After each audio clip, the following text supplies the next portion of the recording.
guys, it's Shy and welcome back to my channel. For today's video, we are finally sitting down and playing with the new L'Oreal Infallible 24-Hour Fresh Wear Foundation and Concealer. I've been a little apprehensive to try this out because I am highly allergic to SPF. It completely freaks my skin out. But one thing that made me really curious to finally try this is Tati has been raving about it, Tati here on YouTube, and she has a really bad SPF allergy and has talked about it very openly in her videos. And this foundation she is like riding or dying for right now, and it does not freak her skin out. So I figured let's give it a try. My skin will react within the same day if something irritates it. It's not one of those things where I have to try it a couple times and then it'll start freaking out. Like, no, by end of day today, we will know. Before we get into it though, if you aren't already, don't forget to hit that subscribe button and join the party. You're already here anyway, so you might as well. And if you'd like, click that notification bell. It will keep you updated on all of my content and you'll never miss a video. That being said, let's kind of talk about this foundation. So it does say that it is breathable. It's up to 24 hours. We are not wearing this for 24 hours. I don't know when you would ever need your foundation to last 24 hours, but if you like legitimately need a foundation to last you, I remember I did my makeup at 6 a.m. one time and we got back home at 3 a.m.-ish. This was like a very long day. It was the Urban Decay All-Nighter Foundation. Like that will survive the apocalypse. Like that is a bomb foundation. I don't know if this will, but we'll try it out. I got the shade 465, which is sand. I think it'll match my tan decently well. On the monitor right now, it does look a little bit lighter than my skin. But I do have my self tan like freshly on, like I didn't rinse it yet because I'm just working a short shift today, so I figured I would. It does have 25 SPF in it, the sunscreen, which is what made me nervous, but it does say that it is a buildable coverage. So I did do a little bit of research online, and a lot of people were saying like, oh, it's not full coverage right off the bat. Well, it doesn't claim that it is. It says that it's buildable. Like it literally says it right here, buildable coverage. So I'm curious to try it out. One thing I am going to do though is moisturize my face. I want to do everything on camera so we can really see how this is wearing. For moisturizer today, I am going in with my Fourth Ray Beauty, the lightweight. If you have oily skin and don't mind ordering product online, this is a great moisturizer. It is very lightweight as in its name, and it really does moisturize the skin and it doesn't get weird at all. I love this stuff. Okay, so we're gonna let that soak in for a minute, and I'm just gonna take the packaging off. So just so we can get a closer look, it does have a really nice pump on it and actually has like a little divot right there for your finger, which is pretty comfortable. It is a glass bottle. Let's see what else we can get from this. How much is in here? 1 fluid ounce standard foundation. So the concealer that I got to pair with it is shade 360 Cashmere. I always like to go pretty light with my concealer. This is the color of it, and it's got a really nice doe foot applicator on there. It reminds me kind of similar to the Shape Tape applicator. This comes with 0.33 fluid ounces. Is that standard? Oh, I guess that's a little bit more than standard. My Maybelline Age Rewind has 0.2 fluid ounces, and that is the nearest concealer I have to me. You know what? Let's see this just for kicks. Okay, and then my Revolution Matte Base, which I'm obsessed with, has 0.28. So this actually has pretty good amount of concealer in it compared to other ones. So now that we have that, let's prime. I have recently fallen in love with the Benefit primer. So what I'm gonna first do is take a small amount of this little guy. This is the Professional Matte Rescue. And just a really small amount, a little bit goes a long way. And I'm just gonna put this in my T-zone to just help with any excess oils that could come up. This one is almost kind of like a serum, so it's just gonna help control oils in areas that really need it. This is not a primer, but this and the Professional Mixed have really, really helped control my oils. So then I'm gonna go in with my Professional, and I just have these in the mini size as well, but I think I'm gonna get them in the full size. So this one, really just working it into the skin. I like to start on the outside with this, I've noticed, because I have a lot of texture right here. Just so fun. And then taking a little bit more, warming it up in the fingers, and really just pressing it into the skin right here. I really, really like this stuff. It just makes me look really, really smooth. Another primer that I absolutely love for blurring my pores is the Makeup Revolution.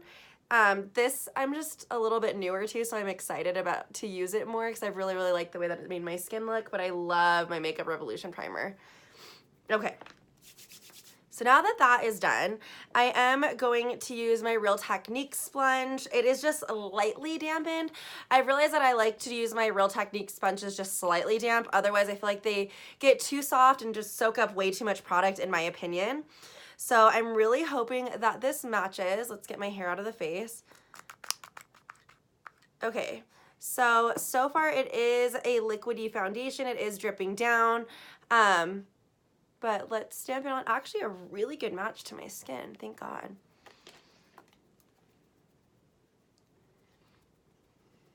And then I am gonna use my little mirror over here just so I can kind of see.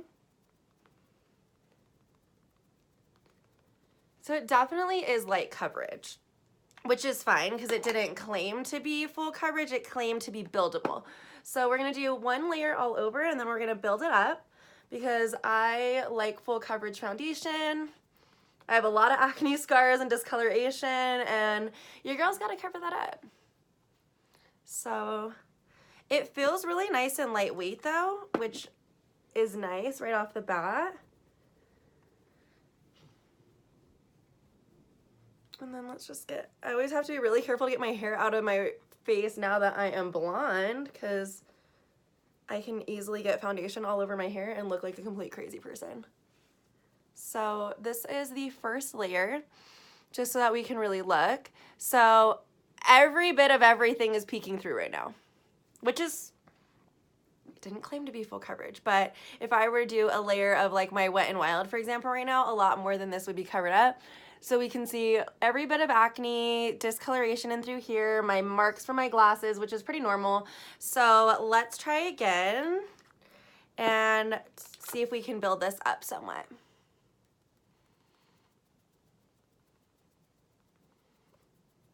I'm gonna go like one side of my face at a time so we can really see.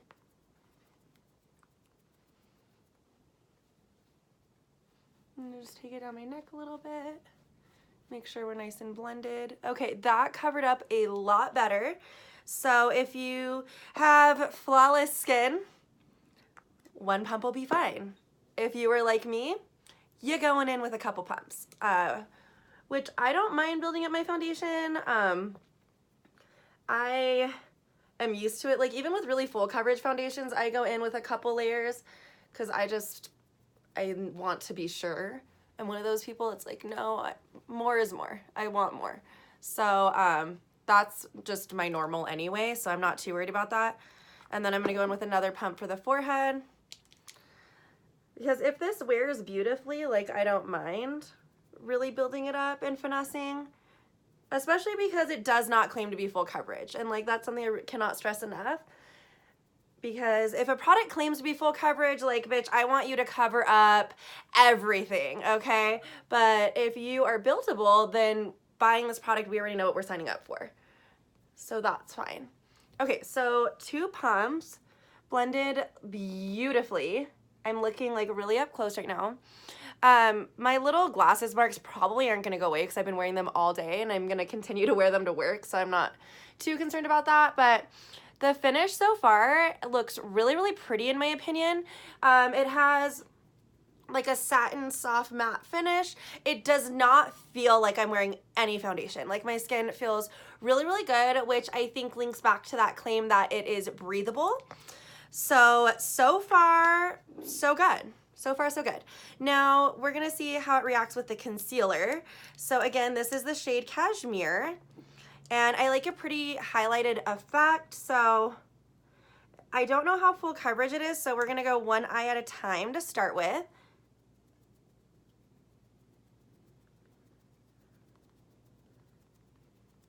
And I'm gonna go right over my eyelid in this whole area. For me, I like to be really highlighted because I tend to get really dark circles under my eyes, and this makes me look like I am awake. See, awake side, sleepy eye. It blended really, really nice. It did emphasize a little bit of texture right here. I don't know if it'll pick it up on camera at all. But again, I don't have flawless skin anyway, so like we knew that. Let's go in with the other eye. And it didn't dry down too quickly either, so I'm gonna just put it in the normal spots that I would want highlighted. And that is really what I use my concealer for, is just to make sure that I am really highlighted.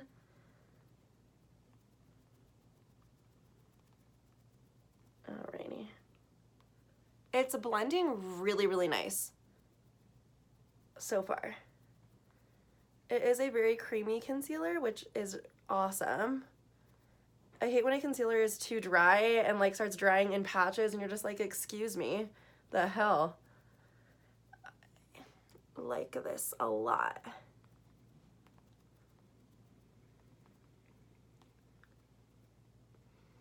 Okay, so now that that is all blended in, just looking at the monitor, I look very, very highlighted. It looks kind of blurred. A little bit of texture right there, just a tiny bit, but that's nothing that my setting powder I'm sure can't fix. So to set my face, I am gonna actually go in with my Laura Mercier setting powder, just because she really is a tried and true setting powder, and I feel like a lot of people do own it. So I wanna see how this works with the concealer. So I'm taking a good amount in here. I'm gonna set that down, pick up my little mirror again so that we can really get in here. So just from that little bit of me grabbing my powder, it did crease, which is a little scary. So we'll see. So blending it out, and then let's go and set this.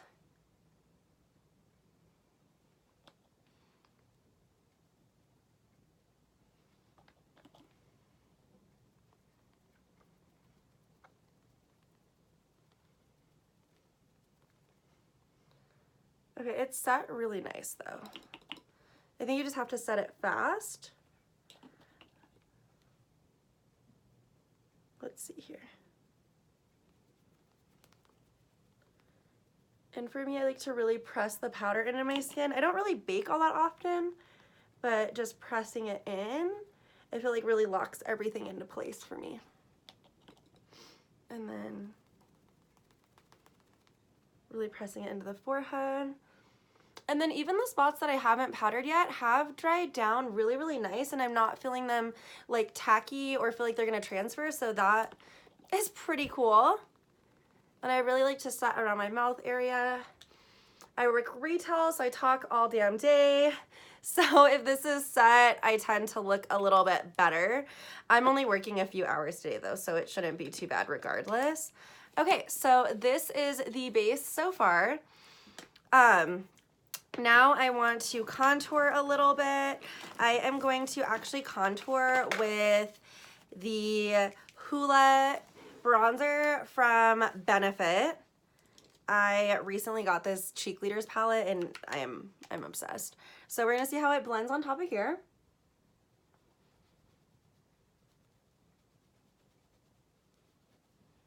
It's blending really, really nice. And I'm not setting this area on purpose, guys, just to kind of see how that area wears. So if you are somebody who maybe doesn't set your face, who maybe has really dry skin, we can kind of see how it reacts there.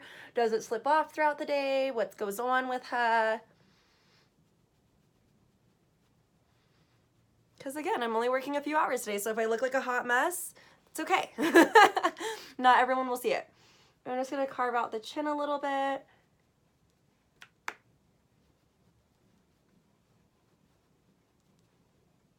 It's looking really, really nice. Yeah, it's blending really, really pretty all together. And then just contouring out the nose using the Hoola as well. Just going down the sides, see if anything weird starts happening here.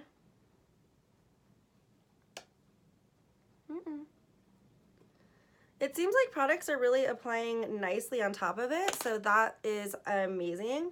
Because sometimes a foundation will look nice at first and then you start doing the rest of your makeup and it goes downhill really fast.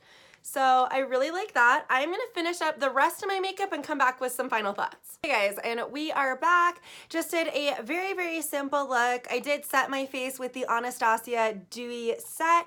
Really, really loving the setting spray right now.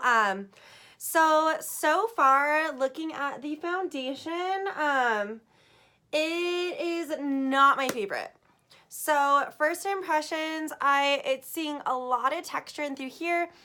I don't know if it'll pick up on camera, but with my acne, it is really picking up the texture of that, like really bad. So in person, I am a cakey bumpy mess all in through here.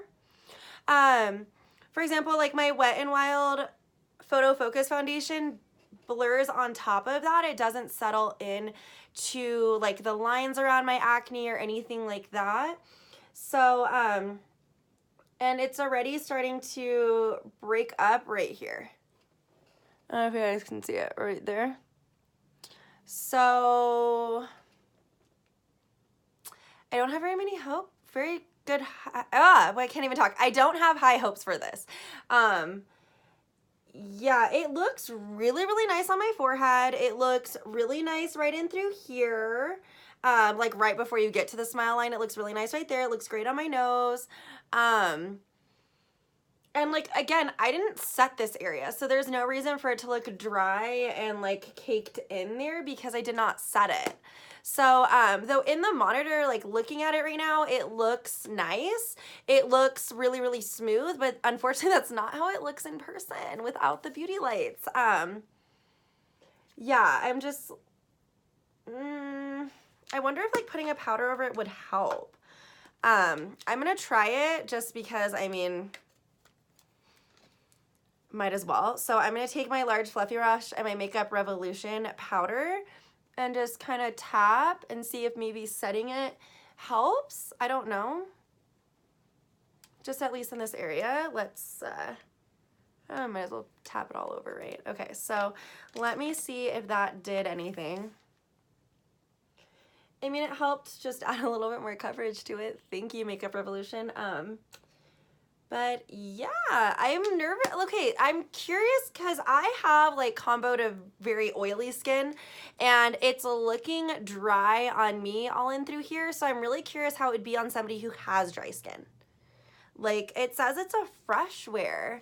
I mean, maybe it's just reacting weird with like the primer underneath. But it does look pretty cakey. I'm gonna try to get like some natural pictures inserted in. I am still gonna wear this for you guys just so we can see, you know, maybe she'll get better with time. I don't know, maybe she ages well. Maybe it's a total disaster. Maybe I'm gonna look like a mess in an hour. We'll find out together. So I am gonna first, like I said, try to get some natural shots in here and then I will see you guys at the first check-in. Okay guys, so you can see it a little bit better now. See all the texture? It's a lot of dryness.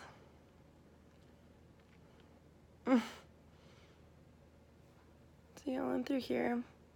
It even looks a little bit cakey, like around the mouth, kind of. A lot of texture. Okay guys, so as you can see in that last photo, like my skin looks horrific with this foundation on. I cannot go to work with this bad of skin, so I'm actually taking it off. I know I said I would do a wear test. I'm so sorry guys, but for it to look this bad and I've only had it on my face for about 30 minutes is very, very rough. It does, like right now in front of the light, it doesn't look too bad, but as you guys saw in that picture, like my skin looks horrible. So I am taking this off. I hope you guys aren't mad that we didn't do a full wear test. I am so sorry. I literally, like, as bad as my skin looks, I don't even want to risk my skin to have an SPF freak out because it looks so bad. Hope you guys still enjoy this video. I'm so sorry. But I will definitely do more foundation reviews in the future. Let me know if there's anything else you guys want me to check out. But this one is a hard fail from me. I'm returning this. I'm so sorry. If it did work out for anyone else, let me know how you got it to work out for you. Do you have acne and textured skin as well? Super curious. Let me know. I will see you guys next video. Bye.